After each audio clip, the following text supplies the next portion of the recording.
السلام علیکم ګرانو دوستانو، نجیب الله زدران په شپږیزه کرکټ لیګ کې د خپلې لوبډلې دپاره ډېره زبردسته لوبه ترسره کړل چې خپله لوبډله یې بریالۍ کړه. په وروستي درې شپږیزو یې د پړانګانو لوبډله بریالۍ کړه.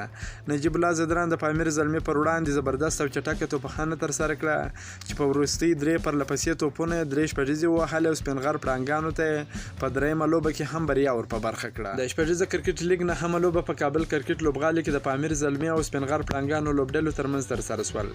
د لوبې په پیل کې پړانګانو د لوبې پچه وګټل او زلمي ته یې د توپخانې بلنه ورکړه. پامیر زلمي په ټاکل شوي شل اورونو کې د ټولو لوبغاړو په سوځېدو سره 125 منډې وکړې چې له ډلې نورعلي زدران 18 منډې وکړې چې ډېره زبردسته په زړه پورې لوبه یې ترسره کړل او په زلزازي 19 منډې وکړې. د سپین غر لخوا یې ظهارالحق ډېره ښایسته په زړه پورې توپچونه ترسره کړې ده.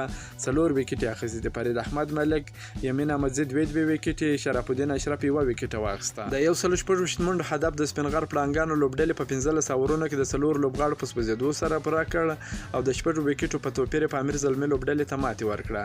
د سپین غر لخوا نجیب الله زدران چټکه توپخانه ترسره کړل چې د 8 او 4 په مټ یې په 140 توپونو 2 ناسوځېدلې منډې وکړې. همداراز شوکت زمان 25 ناسوځېدلې منډې وکړې. د پامیر زلمي لخوا دولت زدران 2 ویکټې او امیر زازي 1 ویکټه واخیسته. د یادولو وړ ده چې دا د سپین غر پړانګانو درېیمه لوبه وه چې درېیمه بریا یې هم خپله کړه او د نمرو په جدول کې د 6 نمرو سره لومړۍ لوبډله شوه. همداراز پامیر زلمي بیا خپله درېیمه لوبه کې هم ماتې وخوړه.